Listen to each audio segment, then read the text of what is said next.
I want to talk to you about progression of labor. This is not a complicated subject, but it's a complication when you are at birth or when you are going through labor. You never know what your birth's going to be like. That's a global, number one childbirth concept. You never know what your birth is going to be like, and you don't know when it's going to end. If you're going to drive to the hospital for a scheduled cesarean, you know when it's going to start. You get in the car, that's your labor. You get prepped, that's your transition. You lie on the table having surgery, that's your birth. But when we labor, we don't really know. We get these Braxton Hicks contractions, whether we're going to have a non-laboring cesarean or not. It's hard to tell whether they're doing anything. Most of us aren't taught to check ourselves. Most partners aren't taught to check us. When we think about being checked, we think about lying on our back. So we have this complexity of how do we know what's going on inside us? And how do we know if something is progressing? If you have a niggly labor, it's not progressing. However, your baby is stimulating your body to activate the hormones even more so in order to prepare your body to have a progressive or progressing labor.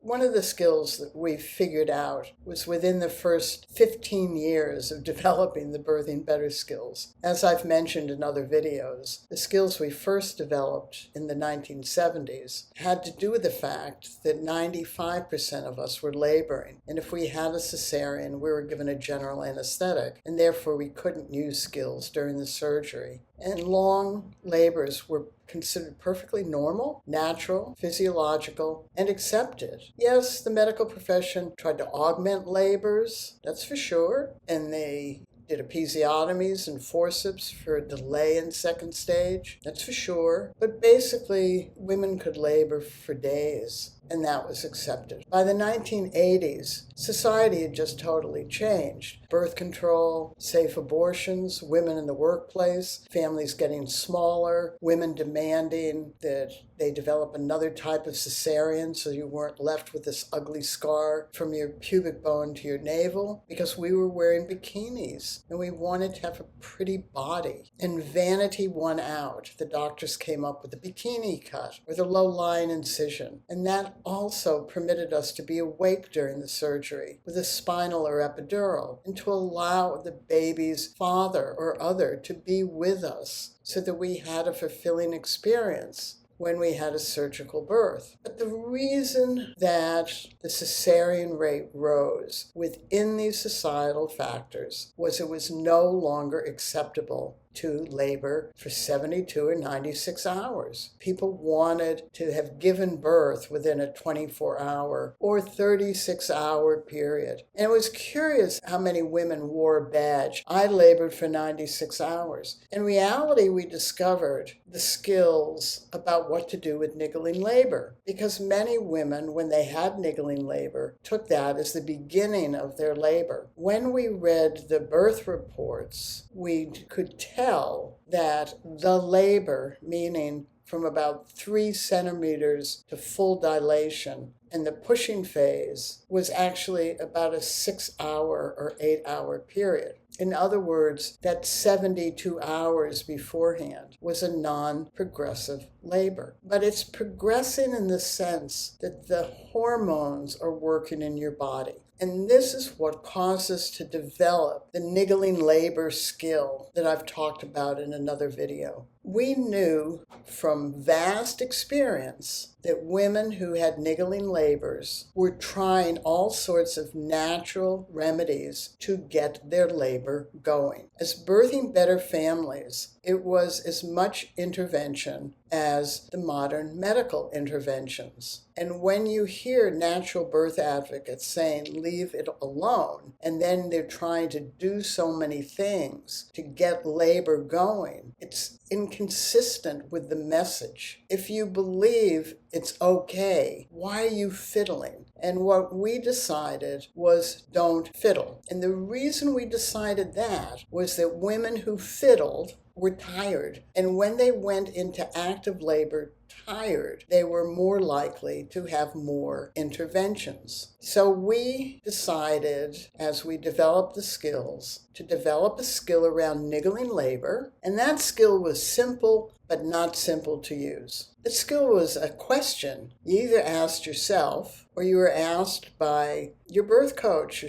people who are around you. What do you want to do now? Now that may seem very simple, may seem very straightforward, but you would be surprised at how many women who are having niggling labor throw hissy fits about that. I just wanted to start. I don't know what I want to do. The reality is you have to choose to do something else. And we knew that was important because we often heard women after their second birth say that one of the things that really helped them after their first birth was to recognize they had gotten into labor too soon. That didn't mean that the labor came too soon. It meant that they took it seriously too soon. So they stopped living their everyday life and focused on the contractions that were coming. And often the 20-minute pause between contractions. Waiting 20 minutes for a 30-second contraction is exhausting when it is done hour after hour after hour. And then the contractions go off, and then you're not settled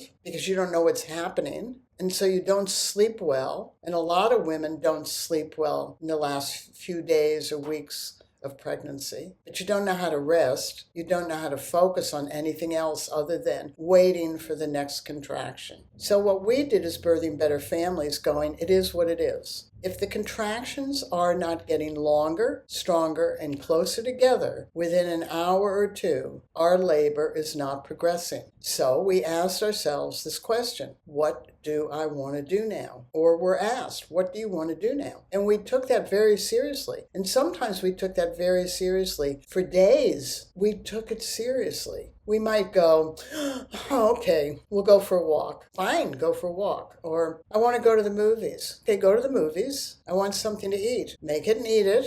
I want to take a shower. Do it. I want to rest now. Fine. There's a movie I've wanted to watch. Great. Do life. Because that's what so many women told us. They said, the second time, I just went about my business until I knew the labor was really progressing. And that translates as occupied my time doing other things until I knew the contractions were getting longer, stronger, and closer together within an hour or two. And many of these people also knew how to check themselves. They could feel for change. And that confirmed what they were feeling up in their head. They developed the cloacal reflex, the asshole to the brain reflex, and that helped. And their partners knew how to check them as well. So our job as a pregnant woman is just to pay attention. It's really out of our control. All of pregnancy has been out of our control. We're sharing our body with another human being, and the other human being is activating our body at this point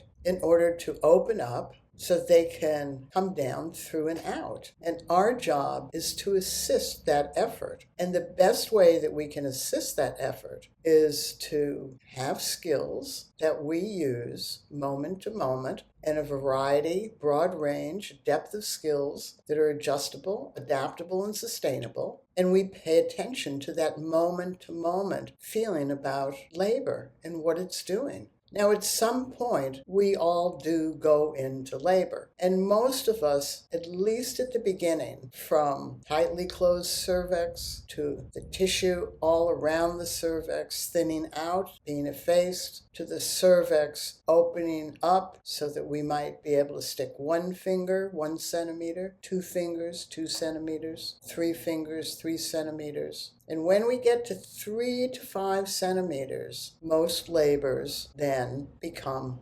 progressive, or they don't. The reason they don't is either there is tension that's preventing the uterine contractions from retracting the cervix and the top of the vagina out into the bony structure, or the baby's movement into the inlet of the pelvis, which is above your pubic bone, and you can't feel all the way back to your sacrum to feel that inlet, or moving from the inlet into the smallest part of the pelvis, which is your mid-pelvis, that you can feel when you do the internal work or you have it done on you when you're preparing your vagina soft tissue to open up As I've said in several videos, what we learned was that stuck babies are this: we can't move, but we just need to soften and soften so that we can do this. It's not like we have to create space. We need to reduce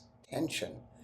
And when we reduce tension, the baby then can bring its grapefruit-sized head into, through, and out our bony structure, and into and through and out the 3 inches of the birth canal. Each of those areas we have skills for. And when we link those skills to skills like positions that we can tell that our baby likes, because we get into a position that the contraction starts, increases, peaks, goes away, and space in between, rather than starts, increases, plateaus, eventually goes away, space in between, and repeats. The latter are labor contractions that tell us that something inside our body, our baby, needs us to change. And when we have learned the in-depth of the birthing better skills, we can either write them all down on a cheat sheet or we carry them embodied within us. And we begin to figure out, is my sacrum tight? Let's see if I can tuck my tail and untuck it. That's mobility. If I can't do that, the sacrum is tight. So let me do that and open up my sacrum, because that's the bone the baby is trying to move the most. Am I in a position in which I have tension inside? So, for example, get on to both of your knees and see that you can have tension in your pelvis and birth canal. Now put one leg up, so you're on one knee and your foot is on the ground with the other leg. That makes your pelvis asymmetrical, and it's harder to store tension in there. So when we're looking for progression of labor, our coach can hear that. They can hear whether contraction is a peak or a plateau. In fact, they're more likely to get it because they're hearing from the outside. They're not wrapped up in the experience. So if your partner is saying, gee, it feels like it's sort of plateauing and not having a good peak, and you go, yeah, I sort of feel that way too, then you start looking at how do you open up inside and make certain the positions that you're in are helping your baby to open you up and come down through and out. The benefit of learning how to recognize a progressing labor rather than a stalled one meant that birthing better families rarely had a surgical birth due to long labors. We accepted that the contractions were going to get longer, stronger, and closer together because we knew how to handle them, and we worked together as skilled families.